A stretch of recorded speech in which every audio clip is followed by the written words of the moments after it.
Okay, time for another video update. We'll start with inflation this time. So yesterday we had the CPI report. It came in hotter than expected. It came in at 0.28%. The expectation was for 0.2%. And this could be the start of inflation reemerging. So it's our belief that we're in a secular bear market driven by high inflation, and that inflation will be similar to like it was in the 1970s, where you had a big wave, then it came down and reduced, and then it went up again. And so we might be on the precipice of inflation starting to reemerge. On a 6-month and 3-month annualized basis, inflation is still coming down, but yesterday may have been an inflection point. And when you consider that the PPI this morning, so it's Thursday morning, came in, both the headline and the core came in hotter than expected. We are perhaps starting to see the signs of inflation reemerging. So that's something certainly to keep an eye on. That'll have a lot of repercussions for various markets. Now, one of the reasons that the CPI came in hotter than expected was a jump in the owner's equivalent rent to 0.5%, strongest pace since January, according to Goldman. Now, we also look at the super core. It was at 0.33%. It's been up several months in a row. The super core CPI on a year-over-year basis is at 4.45%. So that is that's pretty high for the super core, and it's probably why you hear lots of Americans complaining about inflation and high prices and what have you. And of course, economists look at the rate of change in the price level as opposed to the absolute price level, and consumers are on the hook for the absolute price level, and it's increased significantly the last few years. But super core inflation isn't anywhere near 2%. It's still in the mid-4s. So that's also something to keep an eye on, and it could again be an indication that inflation is starting to pick up again. Now, prior to the CPI report, the market was still saying that there might be a chance that the Fed would cut next week, starting with 50 basis points.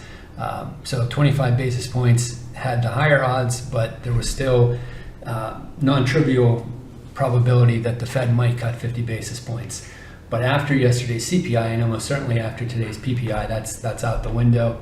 The rate cut odds fell to 20% yesterday, right after the CPI. This morning it was down to 13%. Haven't checked it in the last hour or so. It might even be less, given what happened with the PPI. But the market should also be careful what it wishes for. In the past, when the Fed has started rate cutting cycles with 50 basis point cuts, it hasn't worked out so well for the equity market. Now, that might not be causal. It might have been the case that the economy was in a bad place and the Fed was behind the curve, and so they cut by 50 basis points, but it didn't really make a difference. It was all baked in the cake that things were going to get bad. It might not be that type of situation now. So if they were to start with a 50 basis point cut, which the market says they're not going to do now, but if they had started with a 50 basis point cut, it might not have had the same outcome as prior situations where they started with 50 basis points if the economy is in a better place. Now, I'm not going to talk about the economy in this video, but I have come across a lot of data lately that kind of shines a not so great light on the economy.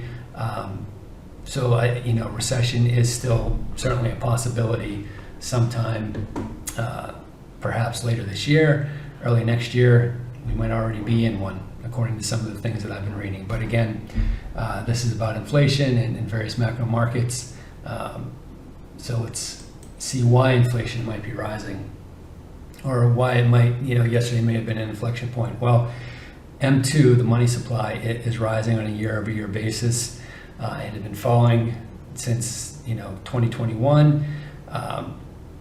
So it was rising in terms of the percentage was greater on a year-over-year basis, but the second derivative, it was decelerating. Now it's reaccelerating.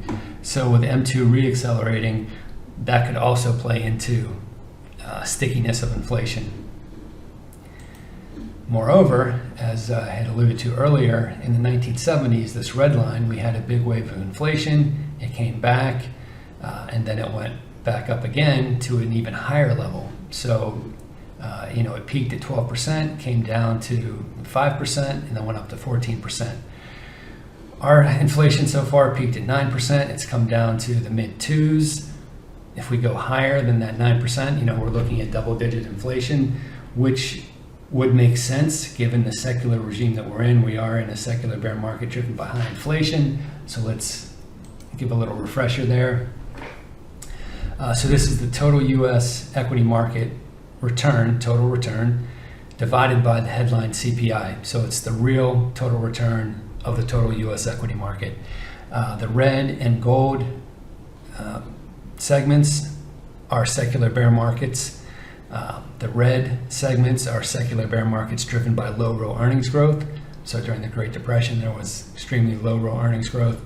During the 2000s, between 2000 and 2010, you had the dot-com bubble, earnings were non-existent. You had the great financial crisis, earnings again vaporized. So those were secular bear markets driven by low real earnings growth. The gold segments are secular bear markets driven by high inflation. So this is between 1965 and 1982. You had the inflation that we just saw here, 12% up to 14%. You also had, they closed the gold window, you had the oil crisis, all of those things fed into the high inflation. And as you can see, the market went sideways relative to inflation. Here, the market went sideways relative to inflation. Here, the market went sideways slightly down relative to inflation. So now we're in a secular bear market driven by high inflation. And since the beginning of this cycle, we're just barely outperforming inflation. But we're barely outperforming inflation with valuations at levels that are approaching the worst valuations of all time. So we should expect the market to pull back meaningfully and significantly in the upcoming years. And that will drive, while inflation is rising, so that will drive this total return relative to inflation much lower. Now, why do we think we're in a secular bear market driven by high inflation? Well, the stuff that you would expect to outperform has outperformed. So energy stocks have outperformed. Now, this is a chart since the beginning of 2022. So this is from December 31st, 2021. These total returns, XLE as of this morning was up 67% over that 2.5-year period. And Bitcoin, gold, mining stocks, they're all outperforming VTI, which is the Vanguard Total Equity Market Return. Material stocks and emerging markets, which we would also expect to outperform during this cycle, are not, but the cycle has many years to go. We're looking at least until the end of this decade, if not into the middle of the next decade. So the stuff that you'd expect to outperform is outperforming in an inflationary environment. We've had high inflation, and we also are in a situation where the long-term expected equity returns are quite low. So they're not yet at the worst levels. At the recent market highs, they were a little bit worse. Right now, we're looking at perhaps a 0.6% annualized return over the next decade for the U.S. equity market. A few weeks ago, that was down to 0.2%. At the top of the dot-com bubble, we were looking at minus 1% annualized over the next 10 years, and we pretty much hit that target. We were at minus 0.3% at the end of 2021 for the next 10 years from that point onward. And right now we're at 0.6%. So this is not where secular bull markets start. It's not really where bull markets have a long lifespan left. We're probably in the later innings of this cyclical bull market that we're currently in. And then the secular forces will probably begin to reassert themselves in the next several months. I think the window might extend to perhaps next July at the latest, but it could happen much sooner. So here is our valuation metric that expected return is estimated from, and here we're at 0.507. The end of 2021, before the market fell 25%, it was at 0.518. Here, before the market fell 50%, it was at 0.527. If the S&P 500 were to climb up to 6,100 in the next few months, we would likely surpass this 0.527 ratio that we saw at the top of the dot-com bubble. So only 10% more on the S&P, and we're looking at valuations that are worse than the dot-com bubble. So again, I don't think one should realistically expect double-digit annualized returns for the U.S. equity market when valuations are at that level and when we are in an inflationary secular cycle. Also, these are headlines that you don't see during secular cycles that are driven by disinflation. Here we have Putin saying that Russia may limit its exports of various raw materials. It looks like we're heading to World War III sometime in the not too distant future. You have China and Russia and Iran versus the West, and you might have some other BRICS countries siding with Russia, China, and Iran. And obviously, commodities will be extremely coveted because they're necessary to, make weapons of war and ammunition. And so if those countries that control many of those commodities are limiting their exports, we should expect commodity prices to go through the roof, which will just drive everything else higher in terms of prices.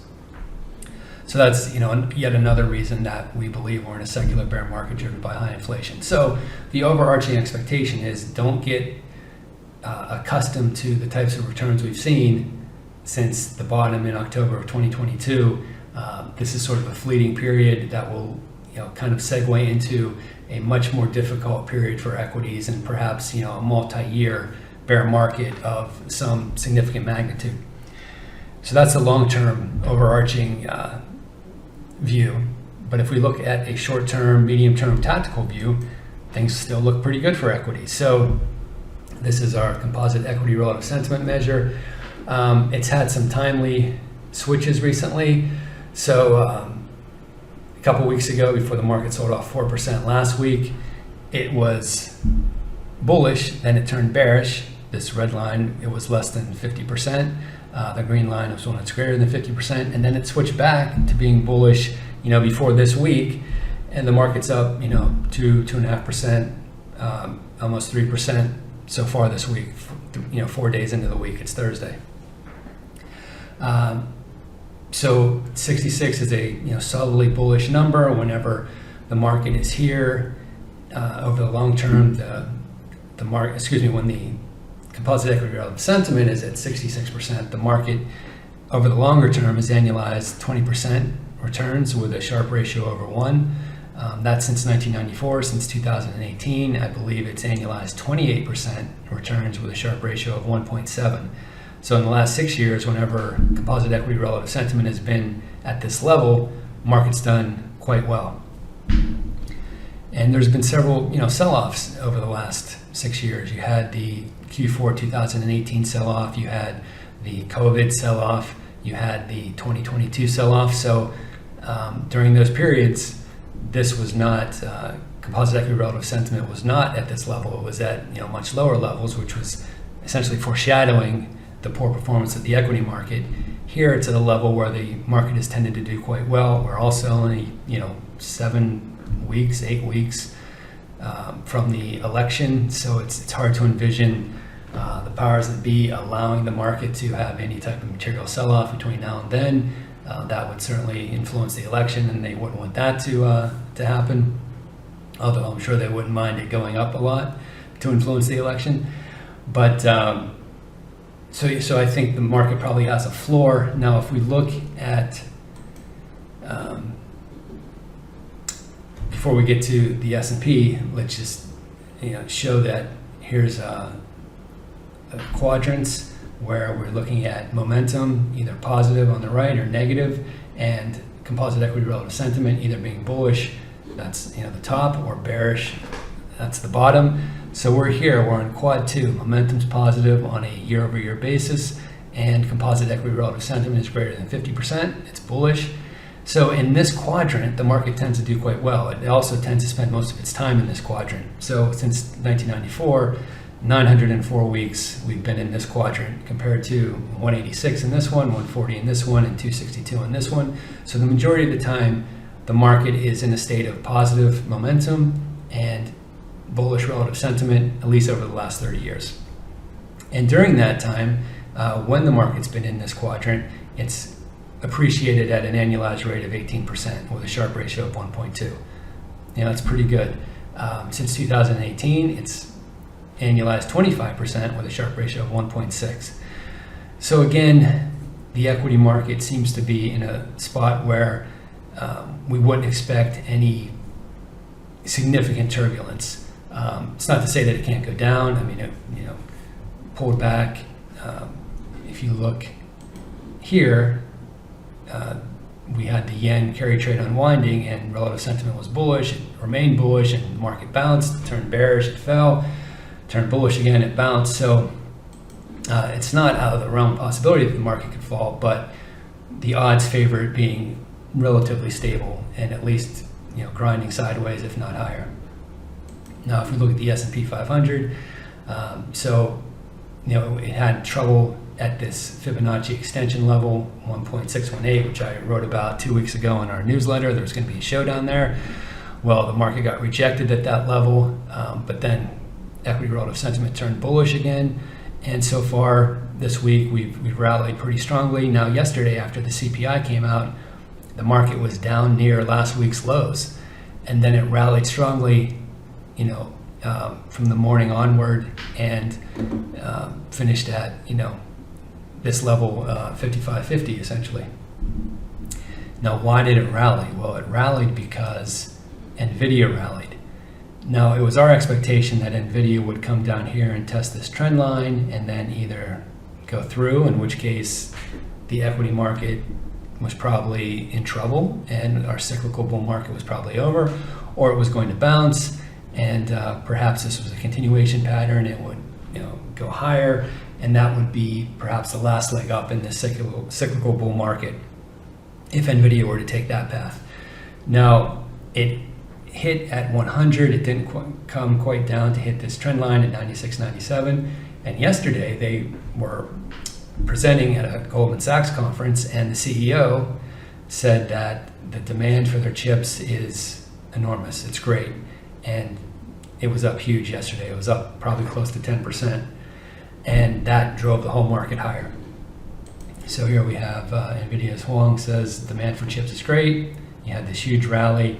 It was at 106 and it finished at 116. So probably 9% return or so. Big move, obviously drove the market higher. So the S&P probably has a floor somewhere around 5,400 for the near term. That's possible, and if equity relative sentiment remains bullish, we would expect this thing to keep drifting higher, at least until the election.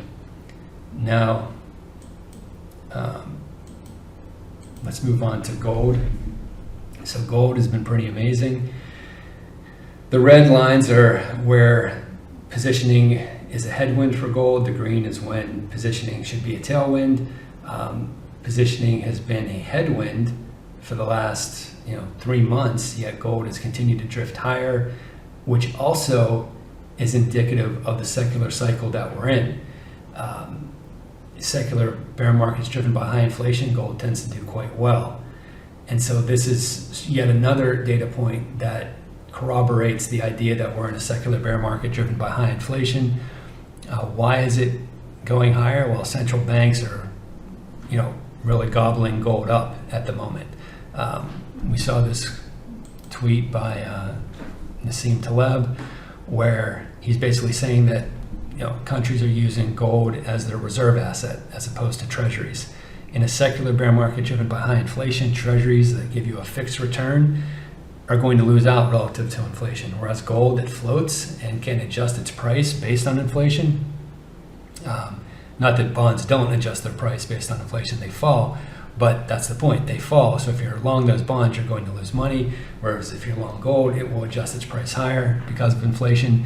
So central banks are basically also confirming that we are in a secular cycle driven by high inflation, and they'd much rather put their reserves in gold than in long duration treasuries. So that's likely why gold is remaining resilient despite the headwinds.